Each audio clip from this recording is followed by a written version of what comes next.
Hi there, welcome to Goonies World. I am Johnny Farrow, also known as Sean, and with me, as always, is Meanie, also known as Ryan. Hello, happy to be here. And of course, we have Goonie, also known as Colin. Yeah, hello. And finally, we have Lunicorn, also known as Lynn. Hey! And we are back playing Troika by Daniel Sells, and we're not even going to recap. We're going to jump right back into the action. If you want to know what happened, you'll just have to go listen to the last episode.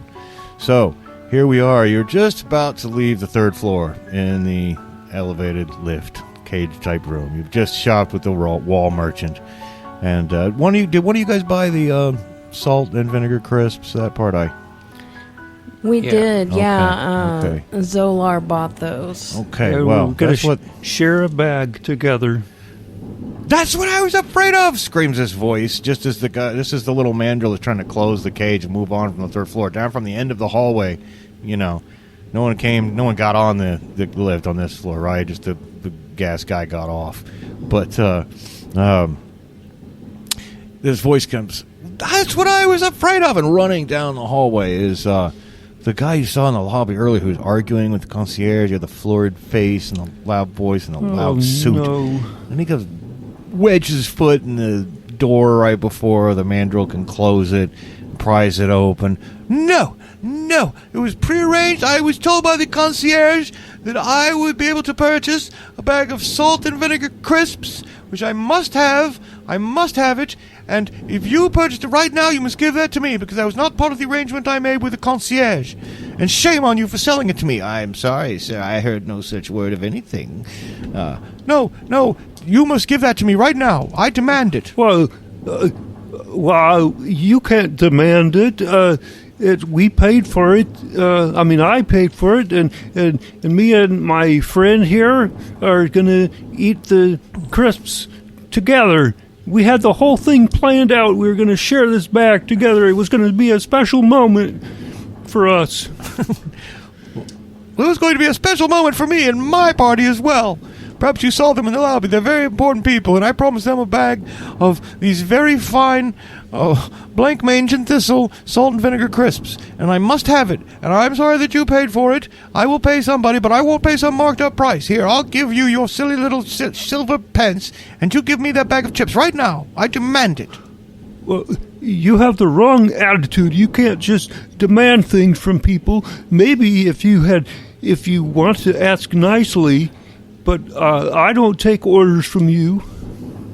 Well, this is me asking nicely. Give me the salt and vinegar crisps. And every time he says that, like, he enunciates it with pointing his finger in your chest. give me the salt. And he actually makes physical contact. You better with his watch robes. Yeah, with his robes. You better watch it, mister. You know what, fellow? You could probably use the chips. Well, yeah, I could, and I'm going to eat them right in front of you and see how you like that. No, you daren't. You daren't do it. Don't you do it. Don't you eat those chips. Oh, yeah, I'm going to crack them open. Yeah, he goes for the chips. You're like, don't give me those chips. And he launches himself at you. I'm going to just punch him right in the face. Okay. Well, he's going to get punched in the face, but he might also get the chips. So go ahead and make an unarmed attack roll on this fellow, even though that... although, make it opposed, by the way. Use your wrestling, perhaps, or you don't have to punch. I have fist fighting. Fist. Oh, great. Make it an unopposed roll, though. Try to roll under, because he's not trying to fight you back. You know what I mean? He didn't even know you're about to punch him, so it's not an opposed situation. Well, I have a 7 and I got a 6. Oh, well, boom! You clock him, all right. You can go ahead and roll unarmed damage. You find unarmed towards the bottom of that melee table.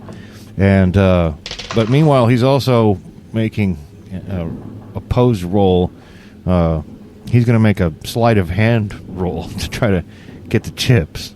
That's what he has. But how much damage did you do to him with the punch? 4. He cries out. But he's also rolled I'm sorry, 3. 3. My bad. I was looking. I just looked at the end because I rolled a 6, but that's the 7 plus. My bad. Okay, great. So he takes a big clock right on the boom. That's a bloody lip at least right there.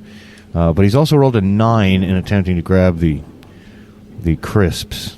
And so, do you have any special skill that you think is useful here, or will you just have to roll skill?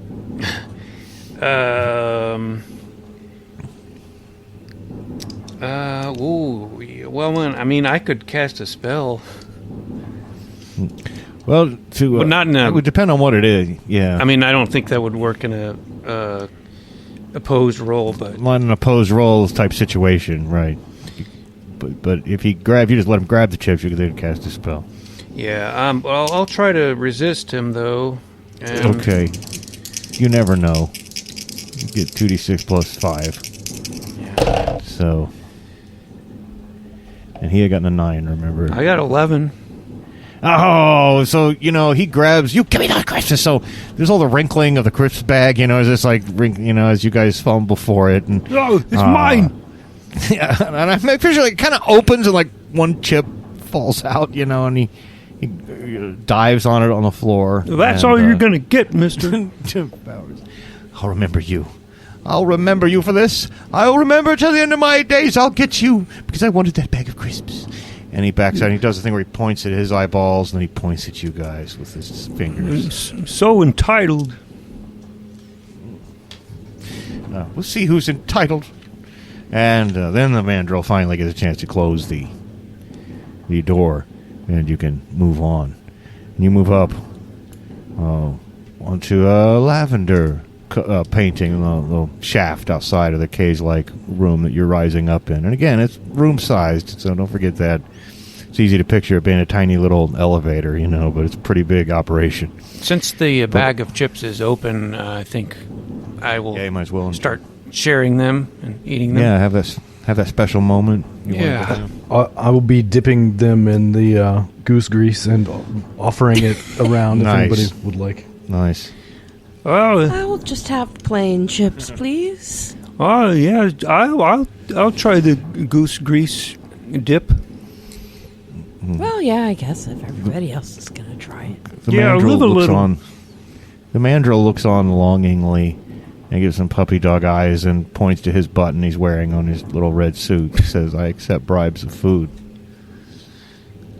He was a jerk. He was kind of a jerky monkey. You should have closed the door before that guy got on.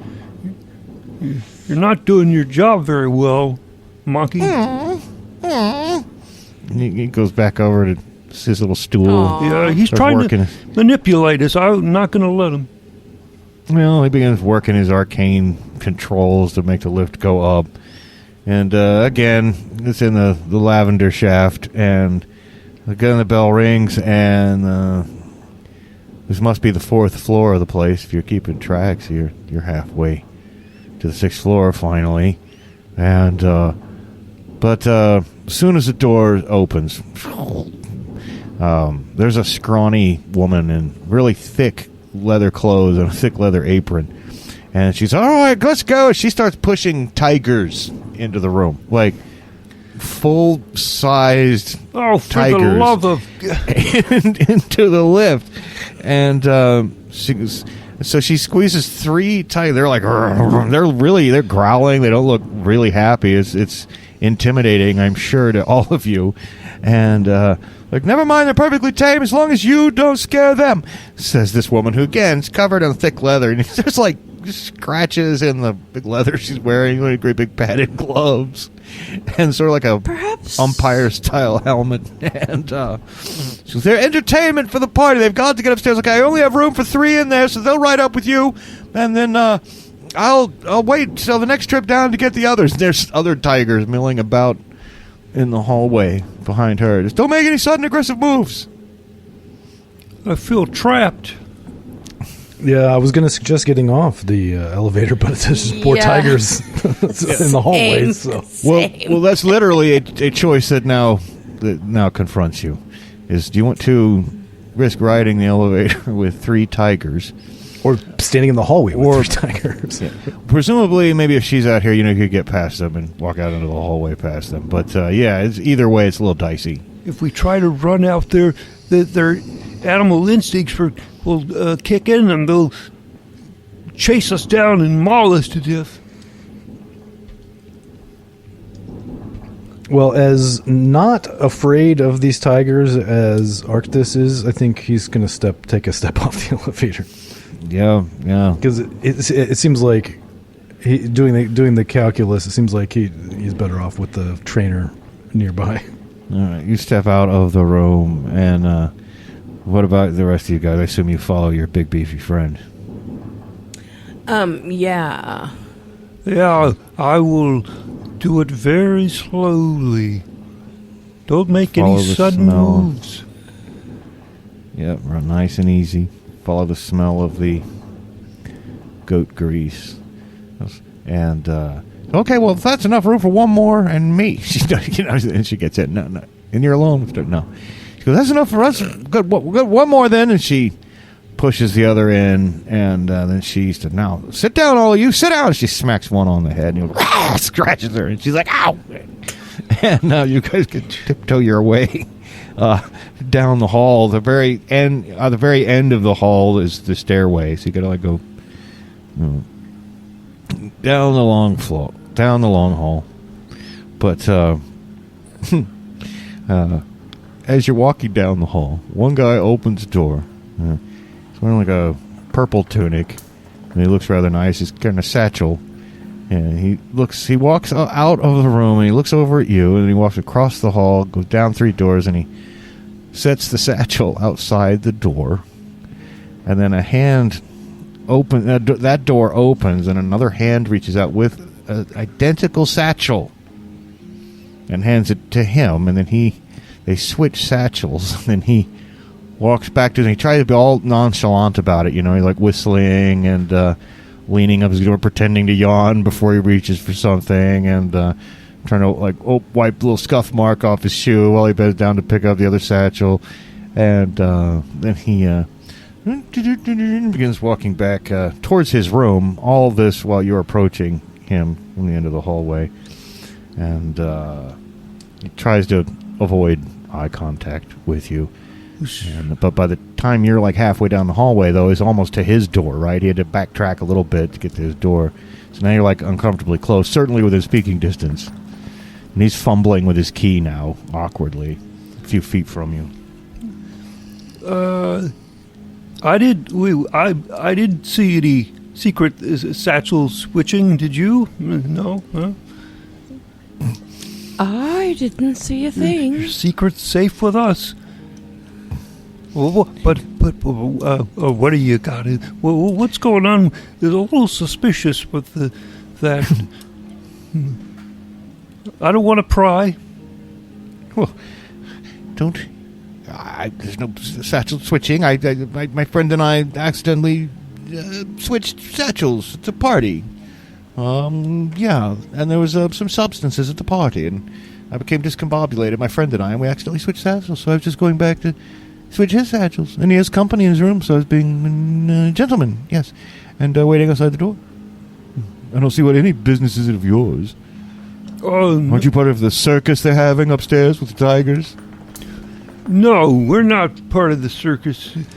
We had to get off the elevator because of the tigers and the stupid mandrill operators got that shit-eating grin on him all the time, and I'm sick of his shit. We had to get off, and now we'll have to use the stairs because of him. And yeah, we're going to the party though. Are you going to be there? Don't worry about me and what I'm going to do. And he's still fumbling for his keys, and so very secretive. All, I mean, what do you got to hide? I don't have anything to hide. Hide me? Hide nothing. Okay, just some curios in the satchel. It's all. You don't need to worry about it. You're the one who walked down the hallway at this moment. Well, I'd have asked the questions to you. And, yeah, when he finally gets the door open and his cloak waves away, you see he's armed. He's got a little pistolet. I don't know if they pronounce it pistolet or pistolet, but that's how it's spelled. And a short sword hanging from his side, so he's actually kind of armed. Well, he's not kind of armed. He's armed. But that's nothing strange. And so, that's it. Goodbye. And he's trying to close the door. Now you can just let this guy go and let your curiosity, but, can't solve every little mystery in this hotel, or you could go I don't beat the shit out of him and take his satchel. Yeah, I don't have a good excuse to find out what's going on there, but yeah. Could be anything. I suspect we'll find out sooner or later, regardless. Maybe. But like I said, there's a lot going on in the Blank Mange and this little motel.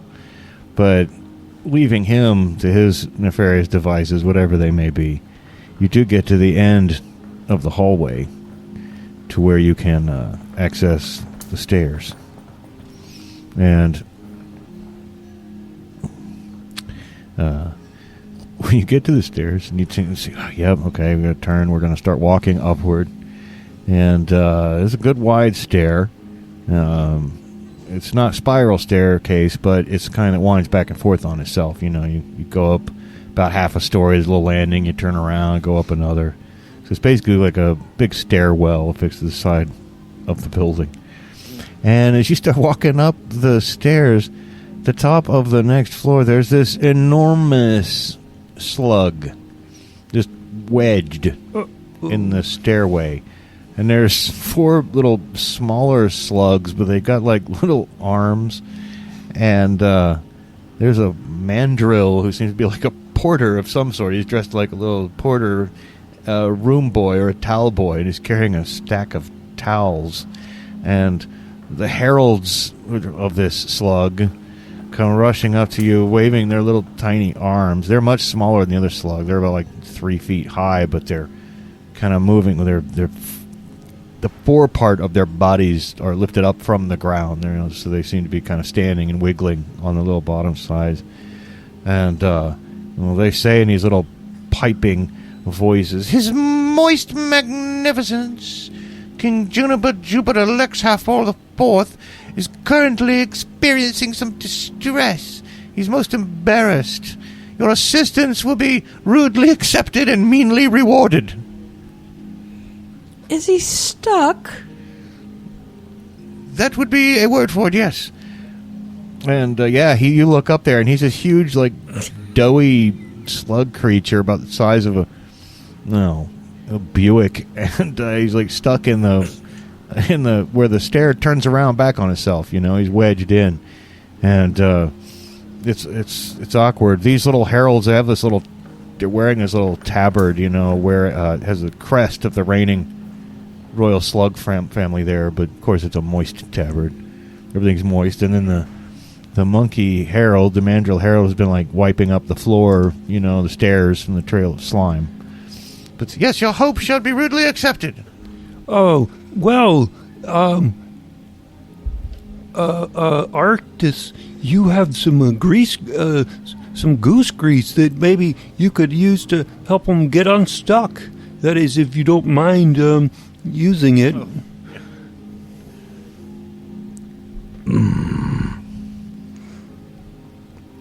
Did we eat all the chips, crisps, whatever?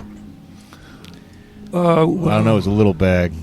Yeah, you might have. Well, when you shared the chips, I don't know. You could decide that.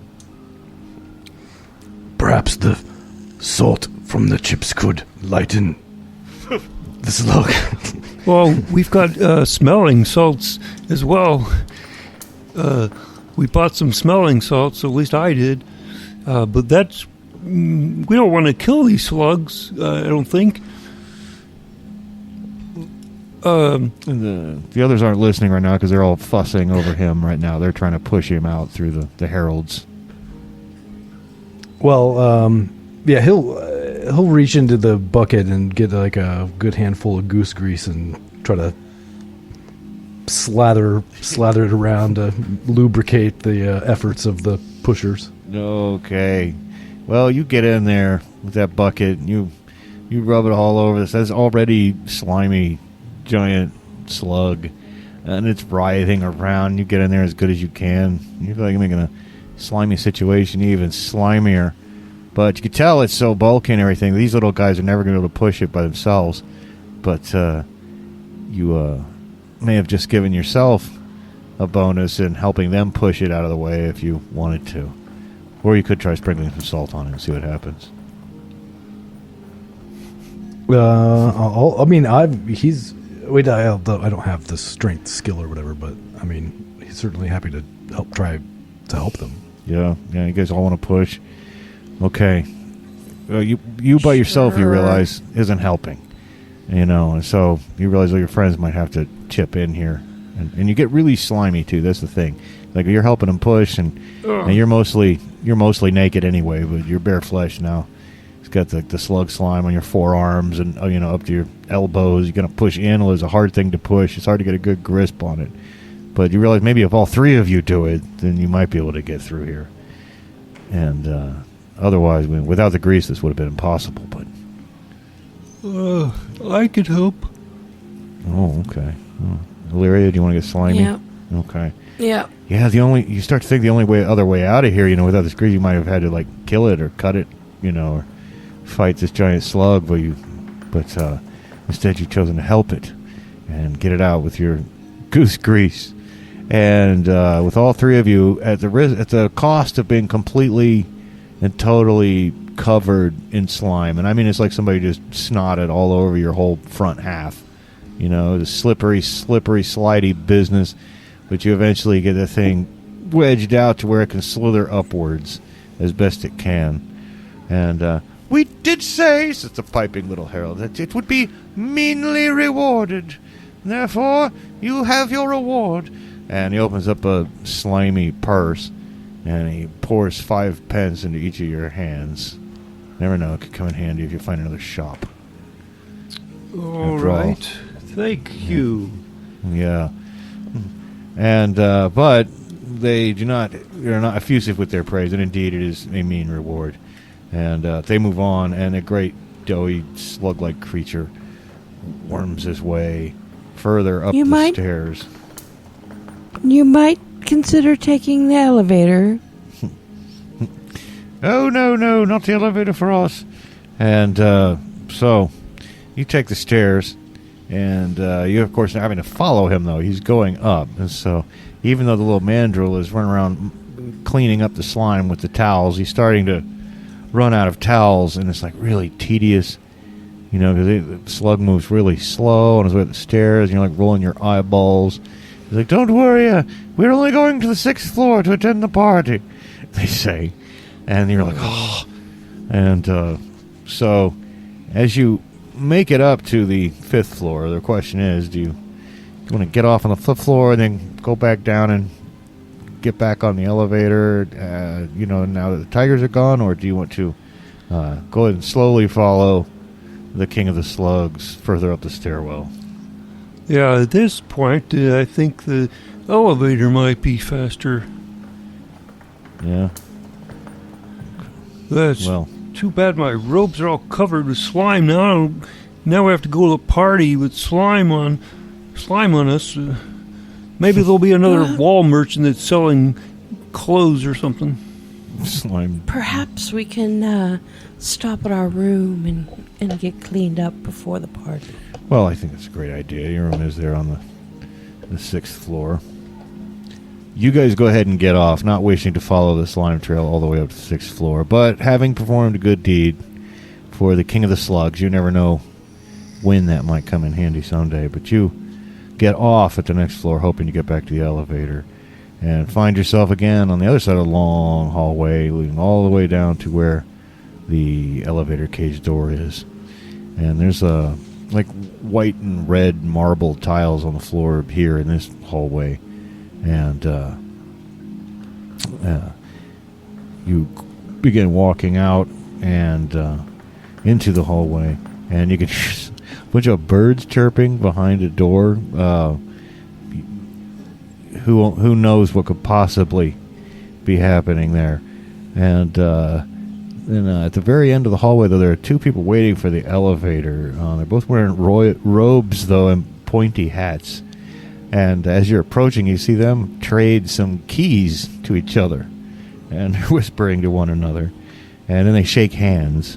And then one of them walks down the hallway and says, "Excuse me," as he pushes past you and heads for the stairs. And the other is waiting for the elevator, which eventually comes back down. You can hear it coming back down, but he looks over at you and nods politely and stands there awkwardly and waits for the elevator with you. You can strike up some conversation with him, or you can keep it in silence. Hello. Yes, hello, yes.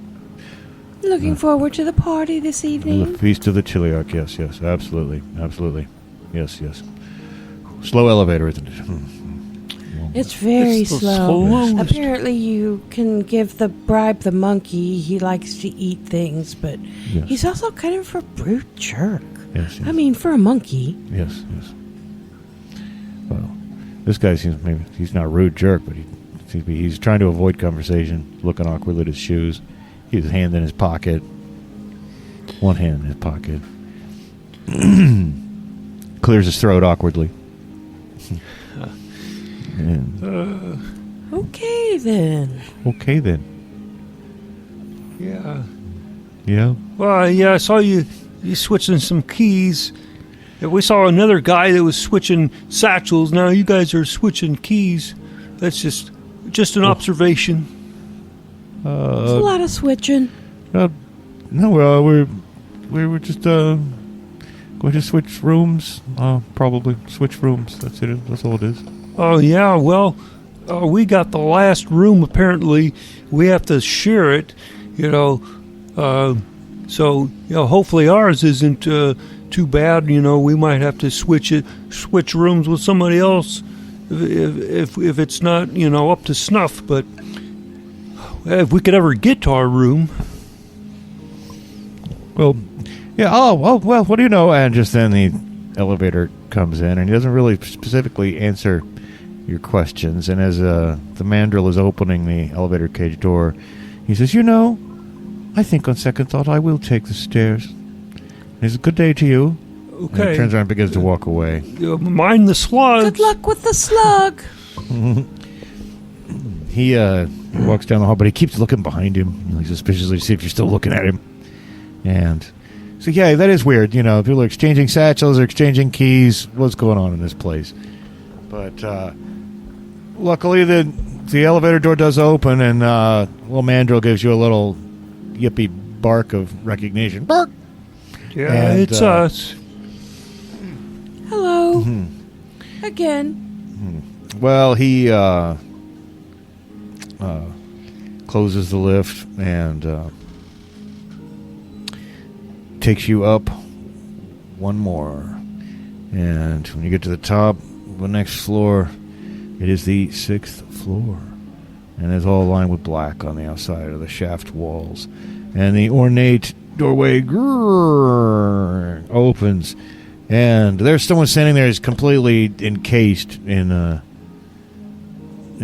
interlocking metal plates. It's not armor, but if you could picture like metal tiles sewn all over, sewn together, clamped together somehow, and draping someone's entire body.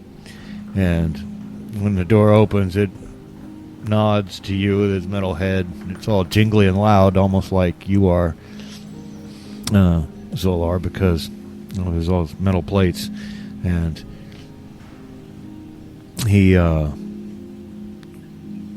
this, of course, is the floor that you want to get off on. Yeah, Right? yeah. So I assume you'll get off. But he doesn't get on the elevator.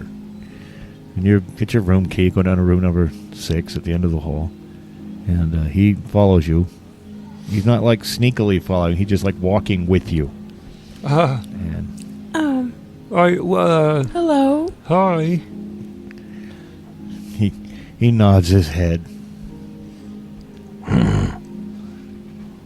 Are you, you- like housekeeping or something?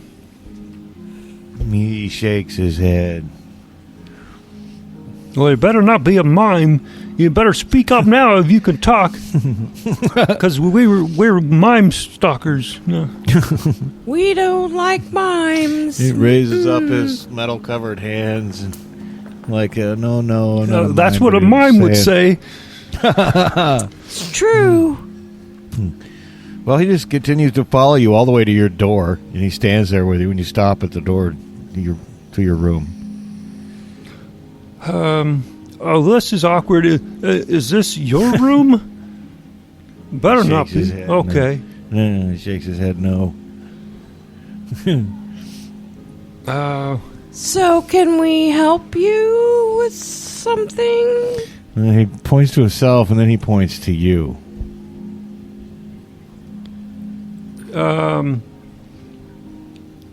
Yeah, you're you, Is it just- and we're we. Well, he seems to be maybe suggesting maybe I can help you with something. Oh. Yeah. But, of course, he doesn't What say do that. you think? What do you think you can help us with? He shrugs. Well, if you know a good method of getting slime off robes, that would be helpful. He That would be helpful. He nods. Oh. Okay. Do you want to let him in your room with you, so he can help clean? You're standing there right outside the door. So is his face like completely covered by the metal, or is it just? Yeah. His whole face. You don't know how he even sees. You can't see any part of his flesh or anything. It's like draped all the way down to the floor. Like clanks everywhere when he walks. It's like a really, really loose scale mail armor. It's like a scale mail onesie, that covers his face too.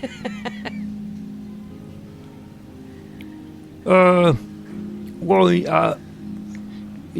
If this guy knows, it's got some good techniques or something to get the slime off, maybe we should let him in. I just don't understand why he can't get the slime off of us right here. Why does he have to come into our room? It's weird. Everything about this place is weird. That is true. And I'm a demon stalker. I mean a rogue demon hunter.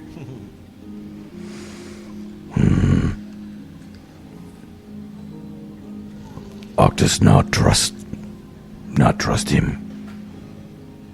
Well, no, I don't. He hasn't done anything to make him very trustworthy so far. Why don't you? I don't even know if he can remove that. I was going to say take off your helmet or something, but it's all one piece or something. I don't know. I just like to look at a guy before I, let him into my room. It's a good policy. Unless any of you have the second sight advanced skill, I don't know if you would be able to penetrate any deeper to the heart of this mystery. Yeah, I believe I do have the second I sight have that as skill. well, and it should let us see magic momentarily. Yeah, it'll be able to detect magic, and if there's any sorcerer's activity or whatever, it would kind of glow a little bit, but you'd also get some sense of what was up. So you can attempt to make those. This would be, of course, unopposed, so you want to roll your skill total or less on 2d6. I rolled exactly my skill total. Oh, all right, great. How'd you do, Colin? Well, I didn't know if we Of both course, you needed to read. you don't both have to. You don't both have You to. can but- just tell me what you see. Yeah. Well, this being's been conjured. Obviously, there may not even be an actual person in there, but there's a very ancient spell. It's one you've heard of. Sometimes you've heard of it, maybe in connection with demon lore. In fact. But sometimes there's a spell of protection. It's in the arcane books, not the ones you find out from in the spell shops and the people trading spells on the streets. But it's called Mysterious Friend. But someone would have had to have summoned him You get the strong sense that this being has been summoned by someone for reasons of their own to come help you and be your mysterious friend. That's the feeling you get. It makes the hackles in the back of your neck rise up a little bit. It complicates an already complicated and weird situation. And I'm assuming you're going to explain all that to us. Yes, I will explain this to the party. Someone seems to have conjured this being. I think to help us. Well, we've already helped a lot of people. Somebody just is paying it back. Someone said, "Oh, well, I'll just cast a mysterious friend or whatever spell, and so they can, who doesn't want another extra friend?" That's just a reward for doing our good deeds. Yes, perhaps. Well, it's certainly what your second sight tells you. Well, and it specifically said friend, so. I mean, a friend is a friend. So we'll be friends. Yeah. Well, come on in, friend. Yeah, it nods and motions enthusiastically, and he claps his little metal hands together and follows you in, and motions that you should take your clothes off so he can start cleaning, getting all the slime off of them. Absolutely, friend. He gets out a sponge and a bucket of water. Of course, he has to sponge down your flesh, Arctus, since you're not really wearing much. But he sponges off your clothes. He doesn't smear. He just dabs with the sponge. Doesn't smear. Demonstrates how he does that. Yeah, see, I knew he had some good techniques. He knows his way around a sponge. And when he's done with all that, and it takes a while. Of course, you guys have to see each other, nearly in the buff because it's just one room with one bed. But you're professionals. And he gets through his cleaning, and he does about as good a job as he can. He's got to hang up and dry for a while. He motions to that, motions you shouldn't put him back on, and then he rubs his tummy like he's hungry. Oh, so you're that kind of friend, are you? Now you want something in return. He nods his head, then he rubs his tummy. Well, we just have crumbs left over from these crisps. That's probably not going to fill you up, though. He holds up his hand in the shape of like a little ball, or he's holding a little ball or a little candy, and it rubs his tummy. You want a bonbon? He nods his head. Well, these are bonbons. We were rewarded for that old lady gave it to us. Well, you can give him one of yours, but I'm holding on to mine. All right, you want to give him a bonbon? I'll give him a bonbon. Yeah, well, which bonbon do you give him? I will give him the purple bonbon. Okay. You give him the purple bonbon, and he just kind of mashes it in between the metal plates close to his mouth. And then he shakes and shivers for a minute, and then holds his forehead, staggers over to the corner, and slides down the wall. But his body's shaking, but it's hard to tell because he doesn't make any sound. He's laughing. And then he rolls over on the carpet, or rolls onto the carpet and starts kind of stretching himself the way a cat would and luxuriating a bit. And stands up, and he puts his little metal hands on your shoulders, and he nods. He does that to every single one of you. And he touches his heart. You don't know what's going on with this guy. The only way to find that out would be to take a purple bonbon and experience whatever he must be experiencing. But clearly there's something to these bonbons. But I think those purple ones are MDMA. That's what I think. Well, You just gave that metal-plated monster some ecstasy. Anyway, just as you're pondering these matters, your mysterious conjured friend sort of flickers a few times, and ceases to exist, the spell having ended. Oh. But at least you got all your clothes cleaned, and you suitably rewarded him with a bonbon, because who knows what would have happened had you not given him a bonbon. Things might have gotten very bad. But, of course, like I say, you have to wait a while. You want to get a quick nap in before the party, or just to hang out and take your clothes dry? Want to eat a provision? Nobody's wounded. You guys have had it easy. Yeah. If you ever do get wounded, though, if you ate one of your provisions, you'll get like D6 stamina back, just so you know. Yeah. But anyway, there's not a lot else to do except talk, I guess. Why we're like in the nude? Is there any like hotel bathrobes we can wear? I think there's probably got to be, right? Except they don't really like when Arctis tries to put one on, it like rips across the shoulders, the back rips out. If he even bothers to put one on, he probably wouldn't care. No, he doesn't even care. I mean, he's mostly naked all the time, so yeah, he doesn't even give a shit. He'll just be nude. He has no fucking shame, no sense of impropriety. No, there's no sense of propriety. But hey, you know what?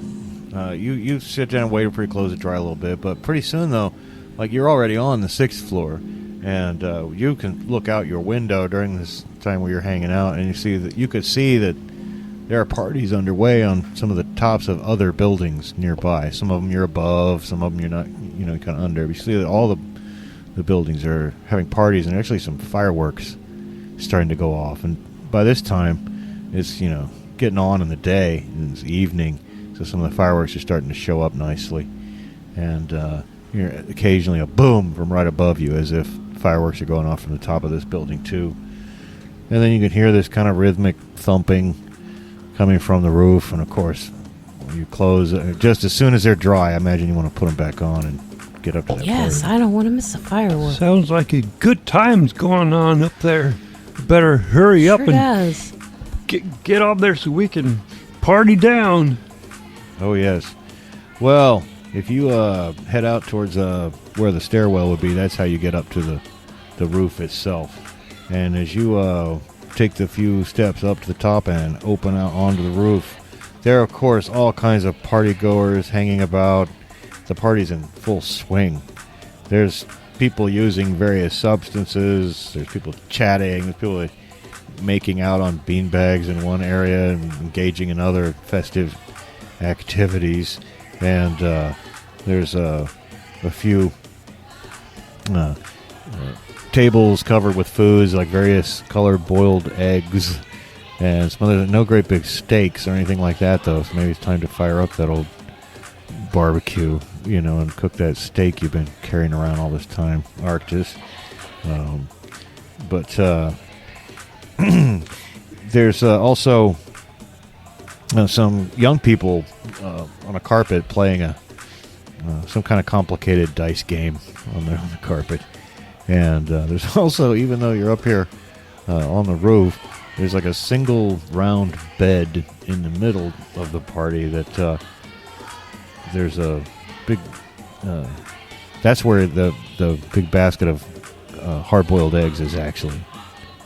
So on the bed is a basket of hard-boiled eggs.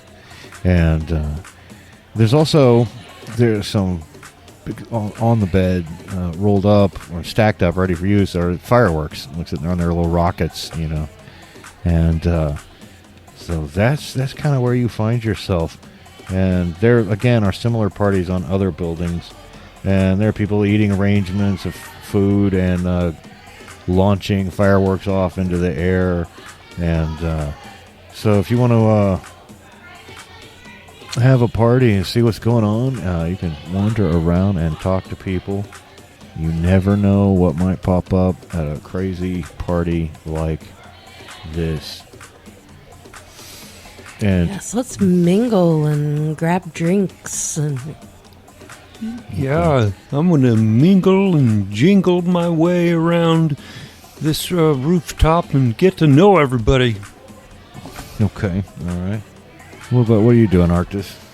Arctis is going to look for a brazier or, fire source, fire pit, or something like that. Yeah, there's a classic fire pit. It's like some people are like roasting sweetmeats and marshmallows and things like that on it. They're not using it for what you would use it for, but you can make it work. Well, I've got a gridiron. Oh yeah, that I will use, and I will set it in there in the fire pit, and try not to disturb what they're doing, and then. Oh no, they seem quite excited about it. Yeah. And I bust out my giant, 4-pound hunk of premium cuts of meat, and assuming there's a table or surface or something that I can begin carving it into steaks upon. Oh yes, of course all that process will take a bit, but you get that going while your friends are mingling a little bit. And so, hey, you know what? How about if oh my goodness. Okay, this is going to be crazy, and I'm going to do this just because it's so ludicrous. I need both of you, Zolar and Illyria, to roll, get this, D3 times 10 plus D6. So, roll a D3, which is a D6, a 6-sided dice, and divide it in half. Do that first. Okay. I got a 3. Okay, now multiply that by 10. So in your case, that would be a 30. Yeah. Mine too. Yeah. I also got 3. Okay, now roll a d6 and add it to that number. 1. Okay, now. So your total I'm is? at 31. Very, very good. And how about you, Colin? 34, Plunger. Okay, yeah. I don't know. I just whenever I read game rules and tables, I always go into Plunger's voice. Plunger is the one who explains these sort of things very well. And if you don't know what we're talking about, you should listen to the Goonie the World podcast more often. But so remember what you rolled, though. So you're out of 31. So isn't that a clever way to generate a number between 11 and 36? So anyway, right in the middle of you're mingling around, Illyria, and there's some people dancing, and you're kind of getting onto the edge of the dance, starting to move your body around a little bit, see if you catch anybody's eye, see what's going on. And there's suddenly right in the middle of the dance floor, a doorway opens, like a door that was not there before appears and opens right in front of you, right in the middle of the dance floor. And a woman, she's wearing like a coverall with dozens and dozens of pockets sewn into it. She runs out of that door and just does her best to like disappear into the crowd. She's trying to get lost in the crowd. Whoa. And yeah, and then just a few seconds later, 5 men dressed as guards, they were with like brown uniforms, all rush out of that door at the same time, and the door stops behind them, and you are so close, you're the closest person. One of them grabs you and says, "Which way did she go?" That way, and I point not in the direction that she went. Have you seen any other use of unlicensed doors? No, I can't say that I have. I don't have a license for my door.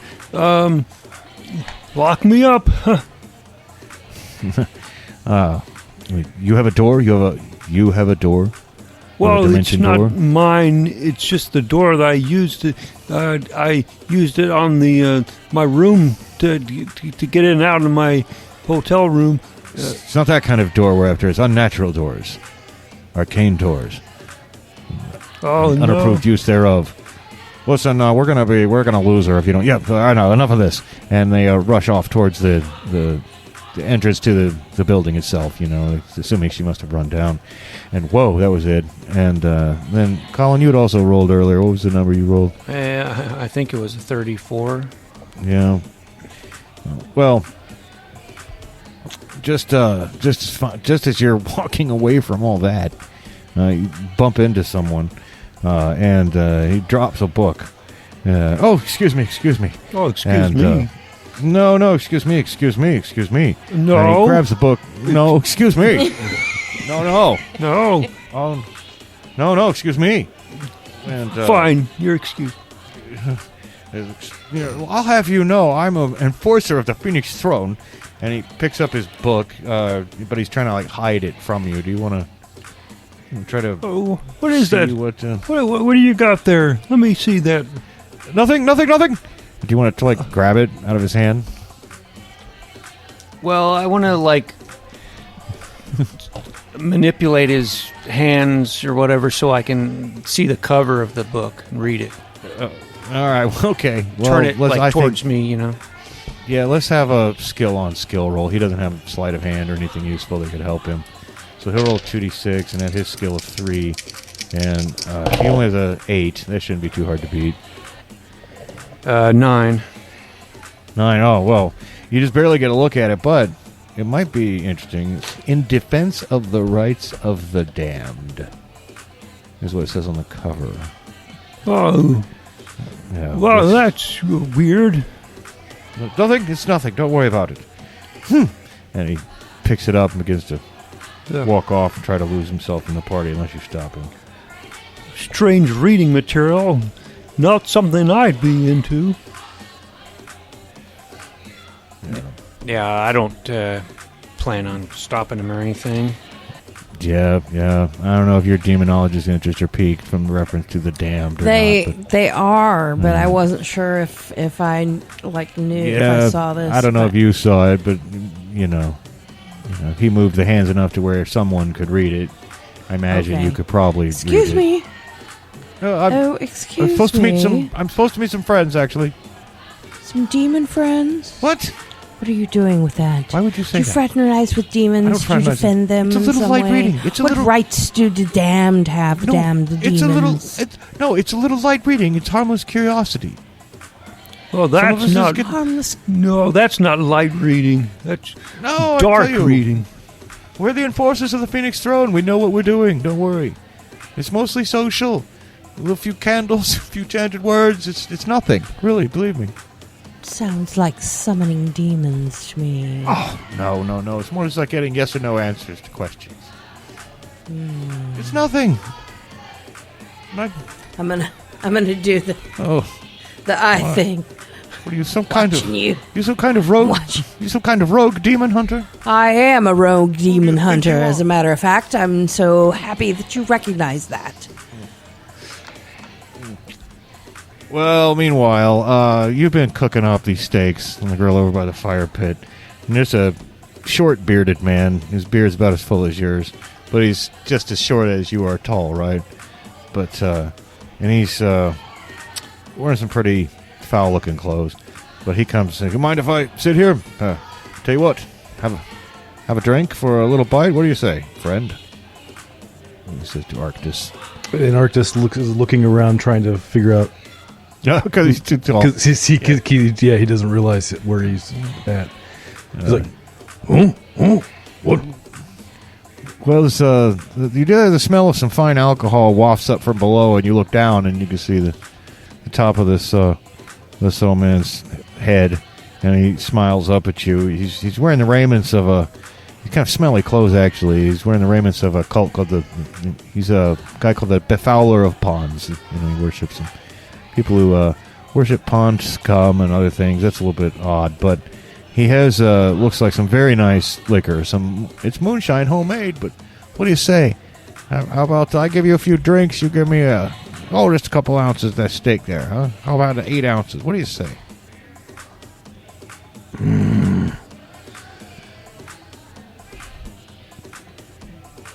How much is 8 ounces? Oh, it's just about, and he grabs this like giant 25-ounce cut you got, and he's like, well, right here, that's about 8 ounces right there. No. And I grab it back, snatch it back from him. He's like, ow. Oh, well, excuse me. Just trying to be friendly. See if I share any of my moonshine with you. And wanders off. But you get the feeling there might have been more there that went over your head, too. But hard to say. And it's hard to say what else could happen at this strange, strange party, or whether you will ever get out of this strange, strange building. Your only goal was to come to town and go to this party. Well, you've done that. What now? Well, what now we'll have to find out in our next episode. So we will see you then. Hey everybody, if you like our podcast, don't forget to leave us a good rating and or review on Apple Podcasts, Podchaser, Spotify, or wherever you're able. Subscribe to us on YouTube, follow us on Twitter at Goonies_world, and check out our website at GooniesWorldPodcast.com. Email us at GooniesWorldPodcast@gmail.com. Thank you for listening.